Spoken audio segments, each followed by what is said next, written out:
Convocados à luta é o nome do capítulo desta noite. Capítulo 41, que também coincide com o episódio 41. Estamos estudando o livro Nosso Lar semanalmente, episódios com média de 30 minutos, e temos tido a oportunidade de dialogar aqui sobre os capítulos com o nosso querido amigo Américo Sucena. Saudamos a você que está conosco, a você que acompanha a série que fica disponível no canal do YouTube, numa playlist com todos os capítulos disponíveis que você pode rever desde o primeiro disponível. E também estão lá os capítulos que ainda vão estrear e que já estão gravados. Então, é uma satisfação muito grande estarmos aqui. E, Américo, nós temos nesse capítulo, já no primeiro parágrafo, uma referência à Segunda Guerra Mundial.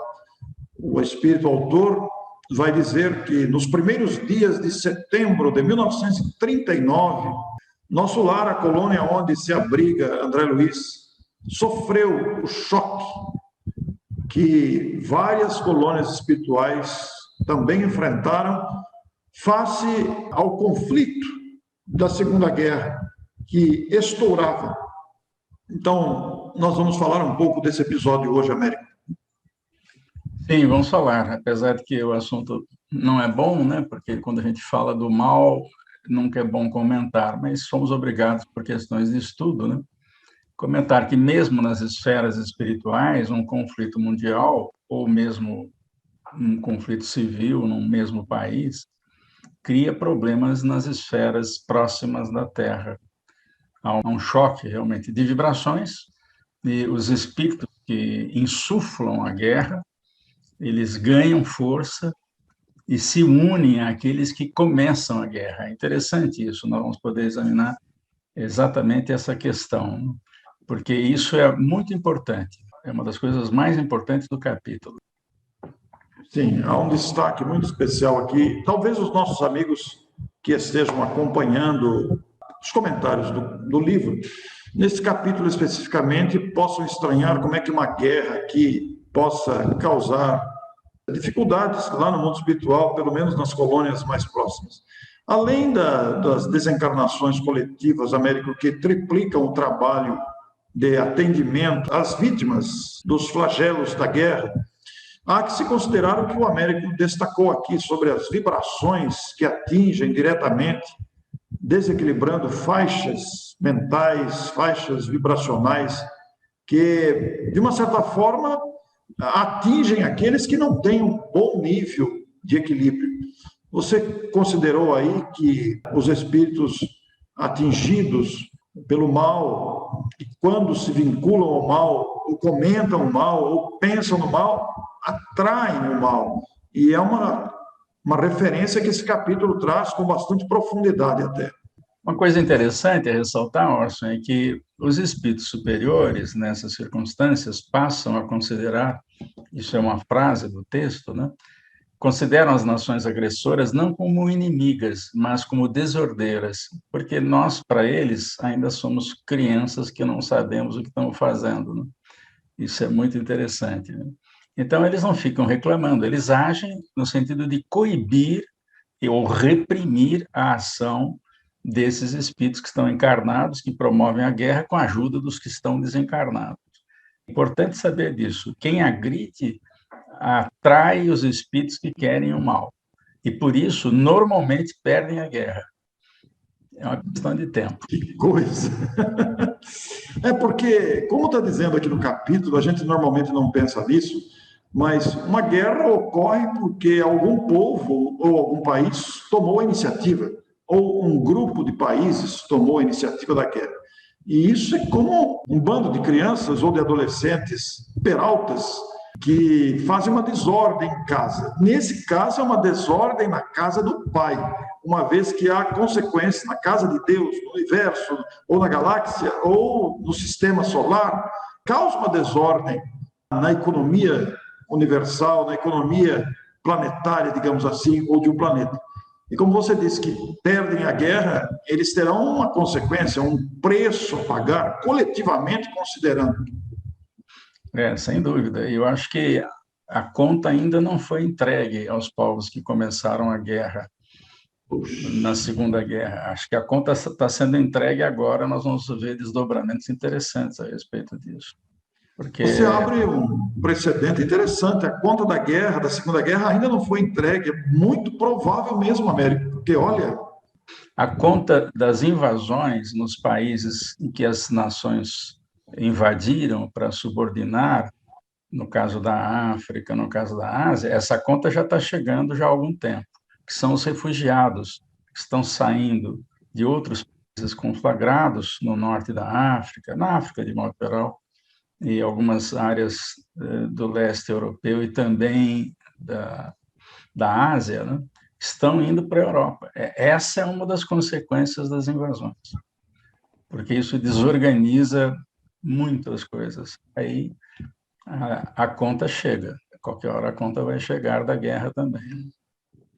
no caso de Nosso Lar, que é uma colônia espiritual, assim como outras semelhantes, ou que se encarregam do atendimento aos desencarnados da Terra, ou na preparação de futuras reencarnações, como também é o caso do Nosso Lar, esses procedimentos aflitivos e coletivos do planeta exigem dos ministros uma postura de equilíbrio perante as populações. Inclusive, nós vamos falar mais para frente aqui, mas eu achei muito interessante que os comentários sobre a guerra na Terra provocou uma balbúrdia coletiva, popular ali dos habitantes do Nosso Lar, exigindo a presença do ministro.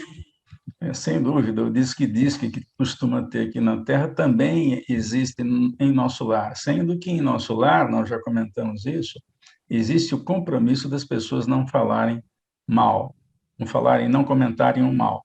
E é por isso que André Luiz uma vez estranhou a atmosfera de Nosso Lar à noite, né, uma paz que ele nunca sentiu na Terra.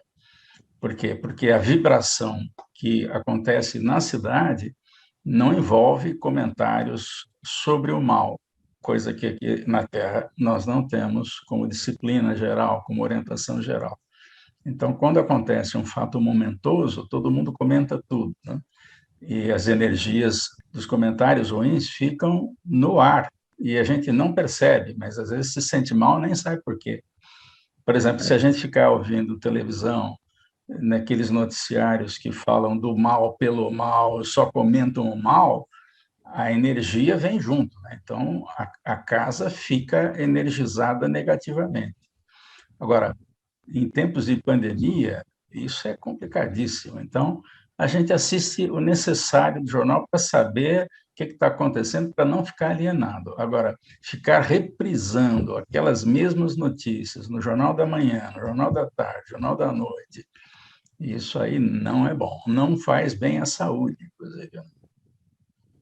Há uma luta, um trabalho intenso dos espíritos superiores, no caso aqui, considerando os dirigentes do Nosso Lar, que é o foco do nosso estudo, em manter o equilíbrio na morada espiritual, em manter o equilíbrio dos seus habitantes.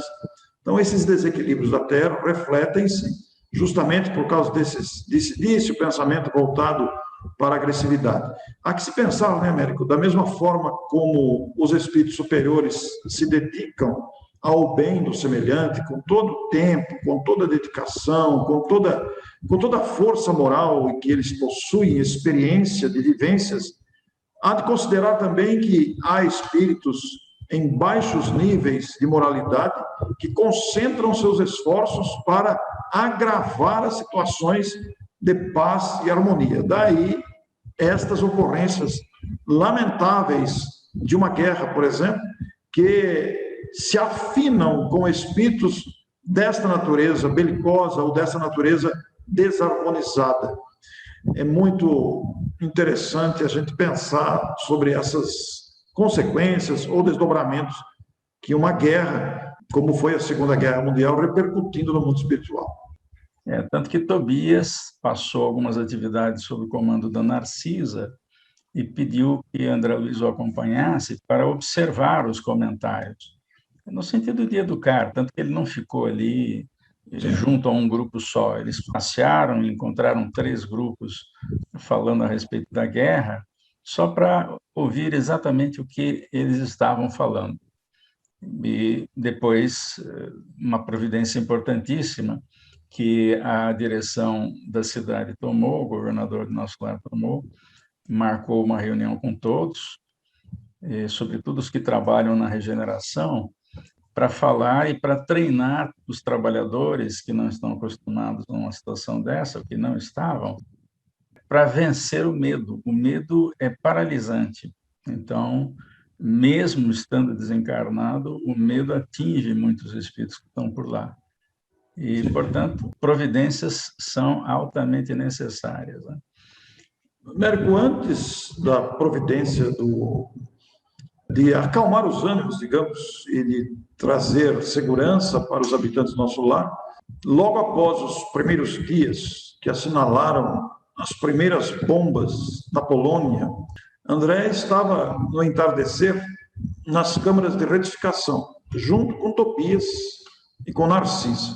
Quando ouviu, ele mesmo chama isso, inesquecível clarim, que se fez ouvir por mais de um quarto de hora.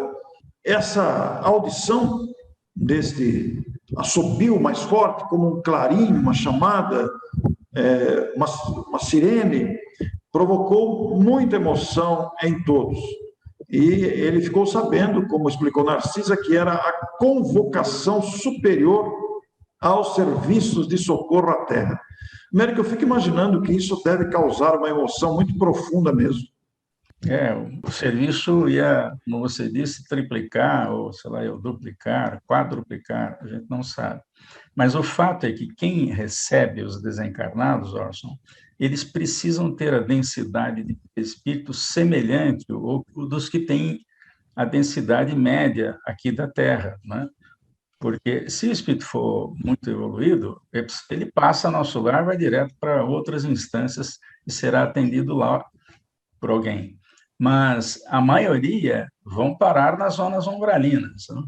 E alguns chegam até nosso lar. Então, essa densidade de perispírito, em função dessa densidade de perispírito, é que o governador convoca os trabalhadores da regeneração, porque eles são os que fazem o trabalho mais difícil, o embate na reparação daqueles espíritos que sofrem e que estão com uma determinada densidade. Porque se um espírito superior aparecer lá, para ele não vai conseguir fazer muito, ele não vai conseguir carregar o sujeito, ele precisa de braços mais densos para o sujeito ser carregado. Até que no filme Nosso Lar, nós vemos muito bem descrita essa cena pelo diretor, mostrando os comboios chegando, alguns andando, mas outros nas padiolas, nas macas, né? Aquelas macas de mão, para que eles fossem trazidos a nosso lar. Então, acredito que alguma coisa assim realmente aconteceu. É mais ou menos aquilo que o filme retrata, né? A cena foi bem feita, realmente. Américo, e esse clarim ouvido que deixou as pessoas emocionadas ali, diz o nosso Tobias que ele é utilizado por espíritos vigilantes, de elevada expressão hierárquica. E, normalmente, ele é utilizado, esse clarim, em situações de gravidade, porque é uma forma de chamar a atenção, de preparar, de alertar para os serviços que virão e da necessidade de se manter a harmonia através do equilíbrio, da sintonia com os planos superiores, para que haja ali condições de melhor trabalho em favor. É uma situação muito grave, a guerra, todos eles sabiam que se tratava da guerra, mas é possível que a comunicação nos forneça algum detalhe, diz o nosso Tobias. E nós vamos ver aqui que esse clarim provocou a grande aglomeração de espíritos que saíram para buscar informações, porque muitos deles estavam preocupados com os próprios parentes que estavam encarnados. Inclusive, há um caso aqui que nós vamos comentar na sequência, muito específico de uma senhora preocupada que o marido viesse, que fosse agredi-la, que ela tinha, de uma certa forma, demonstra aqui que tinha até medo que o marido viesse, e aí, nos comentários, nos diálogos, preveniram que havia proteção, não era bem assim, né? Mas são situações realmente que se parecem muito com as condições da Terra. Um clarim tocar para alertar, para chamar a atenção e provocar um alarido muito grande ali entre os habitantes da cidade. Esse clarim deve ter sido ouvido em todo o planeta, porque todas as esferas próximas à crosta foram acionadas para receber os desencarnados da Segunda Guerra. E o Divaldo Pereira Franco comentou que, quando começou a pandemia, os clarins também foram ouvidos, acionando as equipes de serviço para os resgates necessários. Que coisa, hein, Américo? Que recurso que eles possuem para fazer um alerta coletivo, porque é muito coerente isso, porque os espíritos não precisam de um clarim para alertar coletivamente, mas vamos considerar os vários níveis de entendimento que os habitantes possuem em relação à percepção de um aviso coletivo, digamos. Exatamente. Isso varia de pessoa para pessoa. Então, alguns nem ouvem o clarim. Então, precisa ter alguma coisa mais densa para poder ouvir, né?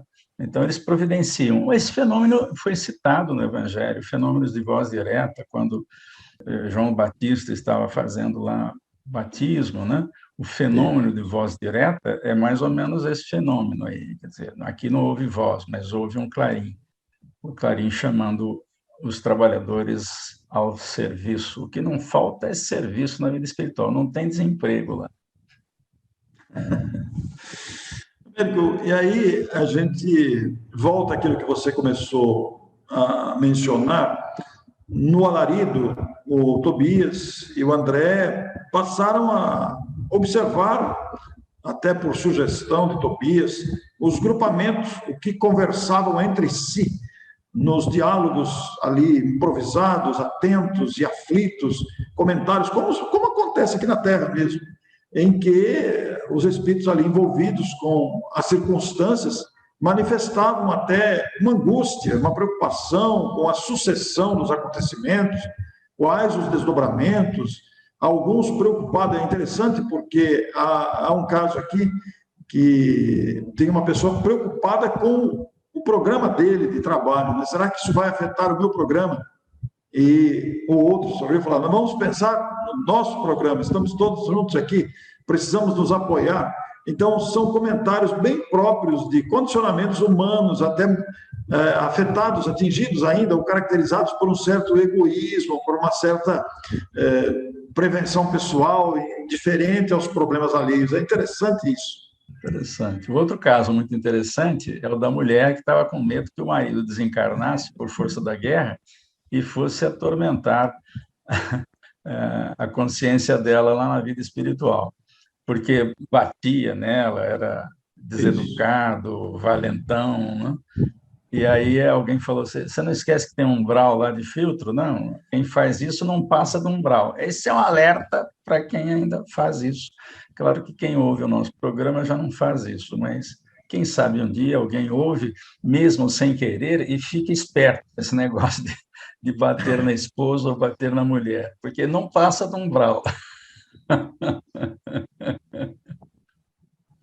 Pois é, esses casos citados dos diálogos que aí estão no capítulo, né, que, aliás, sugerimos a você que está nos ouvindo, que está nos vendo, ler esses diálogos, até para se inteirar do conteúdo, do teor deles, né? Aliás, como sempre dizemos, os capítulos devem ser lidos na íntegra. Os nossos comentários se baseiam em alguns pontos, eles não, nossa meia hora não contempla o capítulo todo, a gente destaca os fatos e trechos principais. Mas, nesses diálogos, nós vamos encontrar aquela posição que é bem característica humana de aflição, de preocupação muito grande, manifestando isso na voz, na ansiedade, na respiração, no comportamento, no olhar atento, o que vai acontecer daqui para frente. É isso mesmo que a gente vê, Américo. E estavam todos ali próximos ao Ministério da Comunicação, que é o ministério que faz essa intermediação com a Terra. Claro que nem todas as notícias chegam lá, mas a notícia da guerra era muito importante, até para alertar os trabalhadores que iam ter que tomar certas providências, né? E, nesse instante, o governador aparece lá numa sacada e dá o recado para não se desequilibrarem ou provocarem distúrbios, tanto pelo pensamento quanto pela palavra. E a gente pode acrescentar também o sentimento, né? Porque a pessoa às vezes não fala, não pensa, mas sente antes, né? O sentimento vem primeiro. Então, quando a gente toma um susto, por exemplo, você nem sabe o que está acontecendo, você já registrou o medo, né? Depois é que você vai saber de onde é que veio o susto, o que aconteceu, né? E Então, esse sentimento influi no ambiente, Américo. flui no ambiente.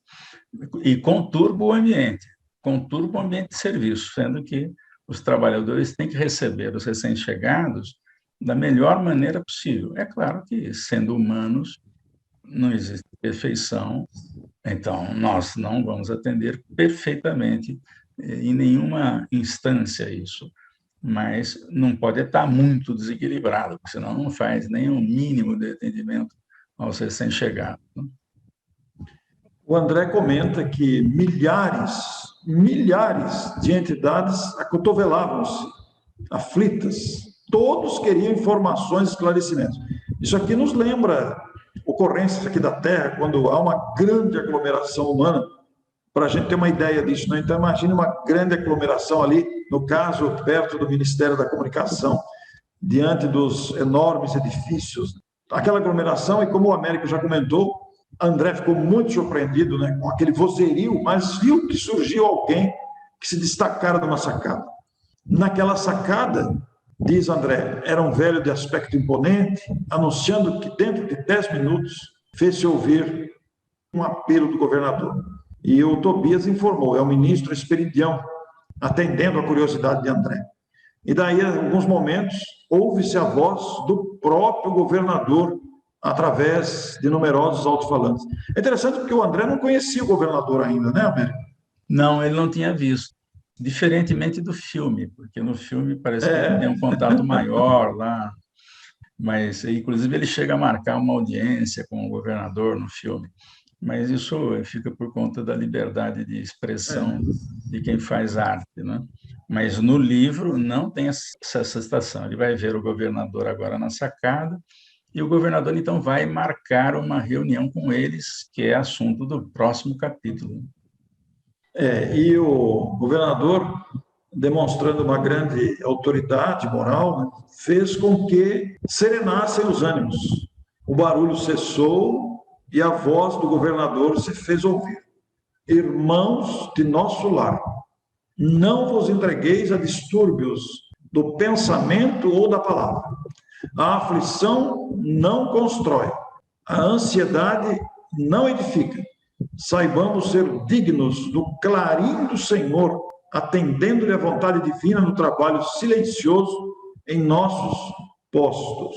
Américo, um enunciado curto, compacto, simples e, pelo menos para a primeira saudação, e que André reproduz aqui no final do capítulo, para acalmar aqueles ânimos, para trazer ali uma tranquilidade que era muito necessária naquele instante. Depois da palavra do governador, não demorou uma hora, a colônia ficou serena outra vez. Acabou o diz que todo mundo foi trabalhar e ficaram esperando, então, a reunião que o governador ia fazer com os trabalhadores da regeneração. Tudo voltou à normalidade após esta palestra do governador, essa conversa. E é o assunto, como o Américo já antecipou aí, do próximo capítulo, da próxima semana. É o capítulo 42, a palavra do governador. Américo, seremos premiados aqui com uma palestra do governador de nosso lar, constante do capítulo. Nós até queremos sugerir a você, leia antes, porque vai ser com mais aproveitamento a gente conhecer o texto antes, para acompanhar os comentários no próximo capítulo, na próxima semana, no episódio e capítulo número 42, a palavra do governador. Sem dúvida, estamos ansiosos para falar a respeito de. Vamos aguardar, na próxima semana tem mais. Então, um abraço a vocês todos, muito obrigado e até a próxima semana. Até a próxima.